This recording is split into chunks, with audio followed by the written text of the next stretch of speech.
So ito na, tingin lang dapat, kaya lang sumama na pa uwi. Ito talaga yung pinakamasarap sa lahat, yung first ride. Ang lupet, sarap. Ay mga katingin, today titingin tayo ng bagong motor. Pero tingin lang talaga to. So dito tayo ngayon sa Abad Santos. Dahil yung pupuntahan natin ay sa SEC Moto Supply Abad Santos branch. At nandun din yung motor na titingnan natin. Nakaka-excite kasi first time natin tong magagamit. Pasakali, baka magamit natin. Ganda ng weather ngayon, makulimlim lang. At dahil nandun na tayo sa SEC Moto Supply Abad Santos branch, tingin na rin tayo ng mga riding gears doon. Kasi meron mga riding gears dito na wala sa main branch, gaya ng mga riding boots, mga racing suit, at kompleto rito. Kaya tingnan natin kung ano yung pwedeng sumama sa atin pa uwi. Gamit natin today ang ating Honda Giorno 160cc. Makarating na rin tayo. Kaligaw-ligaw pa tayo. Pwede rito? Sige. Ano nga tayo sa gilid.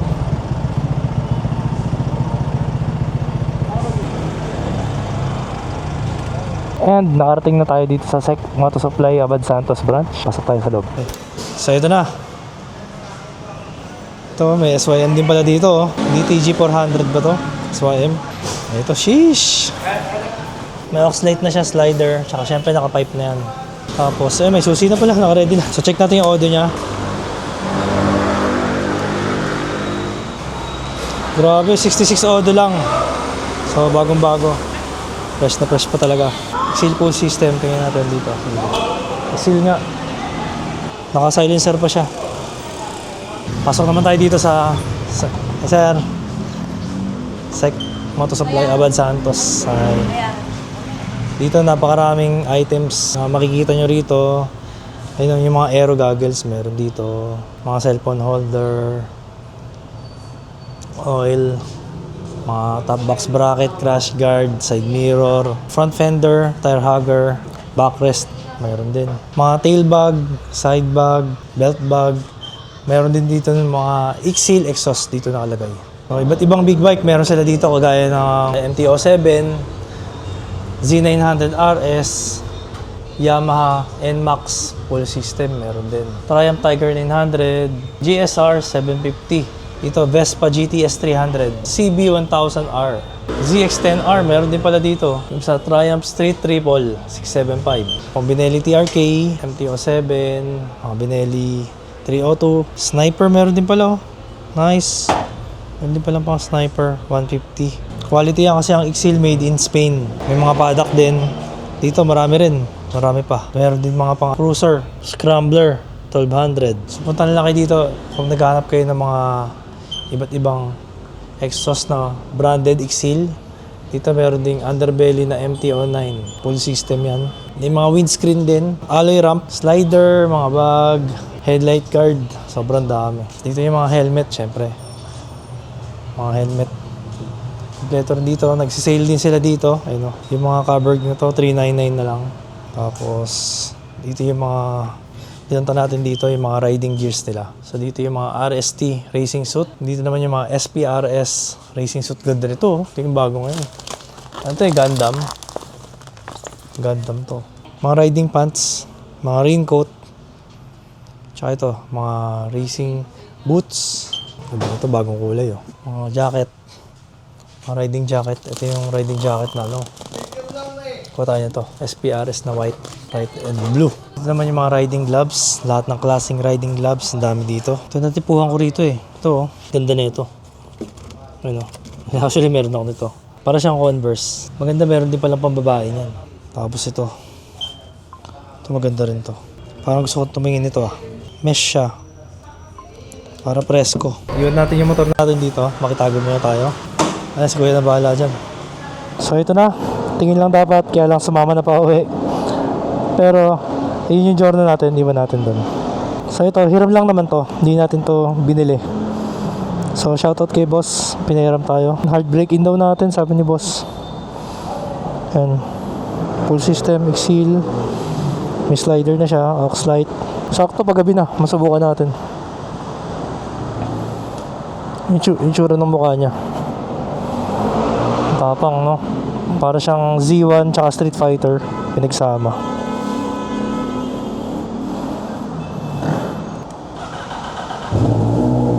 First start.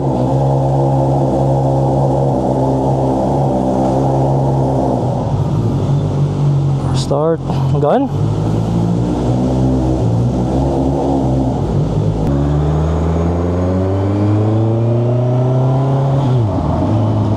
Grabe yan, sobrang smooth.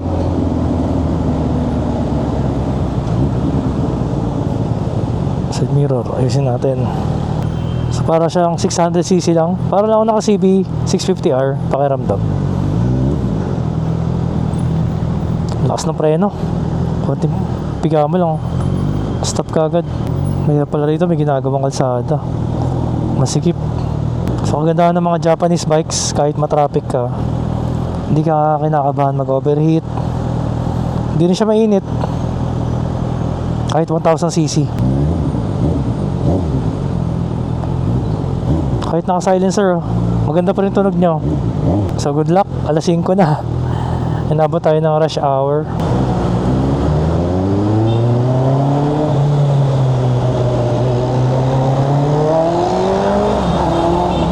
Oh, sarap. Ito talaga yung binabayaran sa mga 1000cc, no? Yung power eh.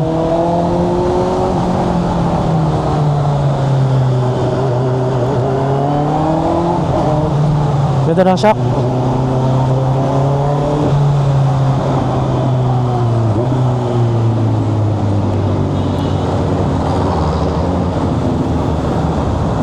Sarap. Power. So right now naka sport mode tayo. Tsaka makikita mo sa kanya pagka sport mode no, nagiging ano siya, yung merong dash sa likod. Pagka bumibilis na, pagka yan rain mode, may ulan, and yung user pwede mong i-custom yung settings niya. Ito yung standard sport. Alright.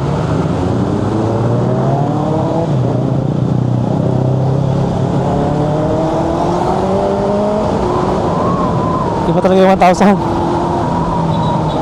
Yun yung difference sa mga 650.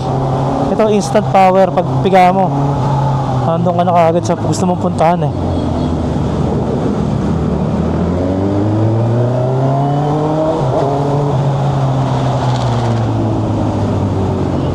Dito pwede na tayo lumiko rito sa 2nd Avenue.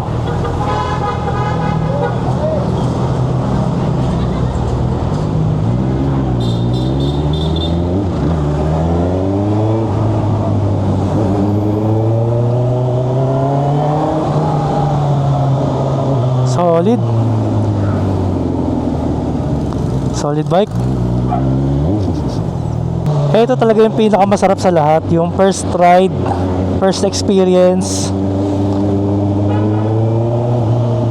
What more kung sa'yo, di ba? Kung sa'yo yung motor, kung bagong acquire mo, sarap sa feeling nun.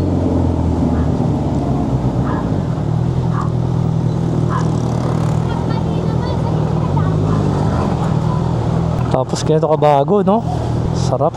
Okay din pala yung may silencer. Tsaka medyo mahaba yung canister niya. Kumbaga, meron siyang silent mode. Kumbaga ganito. Hindi ka nakakabulahaw sa mga kapaligiran. Pero pag pinigyan mo siya, screamer pa rin. Try natin. Diba? Meron pa rin eh. Power. Diretso na lang tayo kaya 5th Avenue.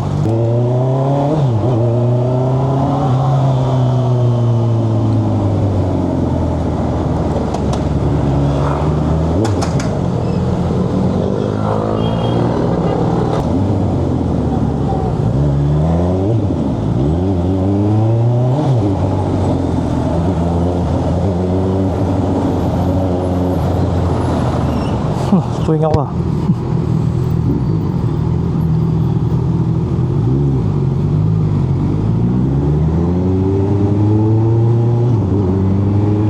For break-in pa yung mga gulong nito, pati yung motor syempre.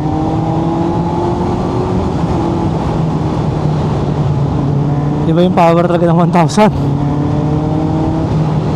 Maganda rito, naka Fireblade engine siya. Parang K5 na Fireblade engine.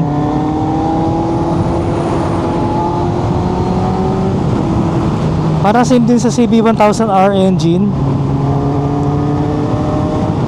Pero ito, mas nilightweight nila yung chassis. Kaya mas nimble talaga siya.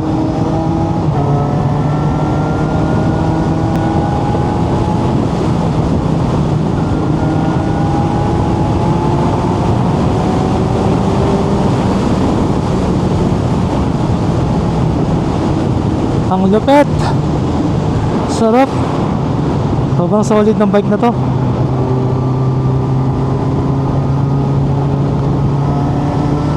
So ito, isa na to sa mga underrated na big bike ngayon na super naked, kasi yung mga tao masyado nakafocus dun sa mga Z1000R, sa mga GSXS. Nakakalimutan nila na merong CB1000 Hornet na available na ngayon, na meron na sa market.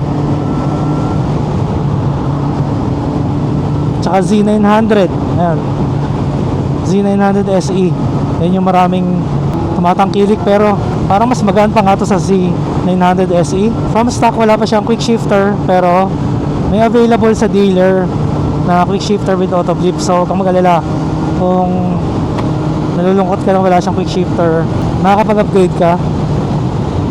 So mura lang daw yun, sabi nila around mga nagpas 10,000. So nagustuhan ko sa kanya all black. From the rider's perspective, lahat na makikita mo dito all black. Very minimalist and very modern feel, kasi hindi na ngayon uso yung maraming mga silver na components dyan. So all blacked out. So palalo talaga yung pagiging lightweight niya. Ramdam na ramdam mo talaga. Ayan o.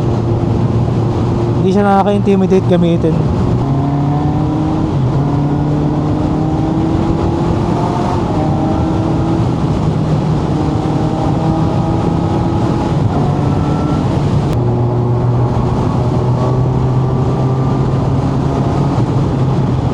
Ano kayang bike to? Hindi ko alam to. KTM pa na to. KTM na ano? 390. Adventure 390 ba yun? Siyempre, kaganda sa mga Honda is kilala sila sa pagkakaroon ng matipid sa gas. Very fuel efficient bikes. Intake sound ba yun? Yung intake niya, naririnig ko yung galing eh. In reality, hindi mo naman kailangan ng quick shifter kung marunong ka mag clutchless shifting kagaya nito. Mag downshift tayo, tapos upshift. Yan, diba? Yan, hindi tayo magamit ng clutch. Downshift tayo sa ayan o. Sasabihan mo lang siya ng blipping na throttle.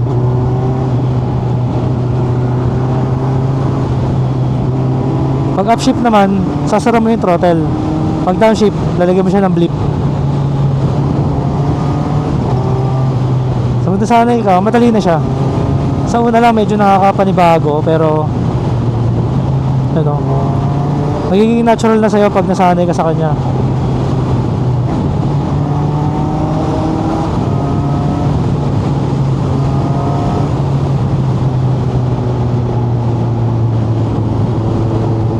Siyempre, big shout out sa nagpahiram sa atin ito, si Boss S. So, owner ng Sec Moto Supply. Maraming salamat at pinagkatiwala niyo sa akin ng inyong pinakamamahal na CB1000 Hornet na almost brand new, practically brand new, kalalabas lang ng kasa. Sabi niya, hard break-in ko daw. Pero hindi ko alam kung, subukan na lang natin kung paano natin siya i-hard break-in. Baka gamitin natin sa Marilake, try natin. Sobrang solid na bike. Siyempre ako, natry ko na ito dati. Actually, second ride ko to, kasi first ride dun sa Honda launching ng CB1000 pinatesting sa amin, pero sobrang bagal lang, mga second gear lang kami dun, dahil dun lang sa loob ng Honda riding school. So parang ano na siya, may circuit doon na maliit lang. So hindi mo naman nasusubukan talaga yung kanyang potential. So ngayon, first time ko nasubukan siya ng kanyang potential, at napakaraming potential na itong bike na to.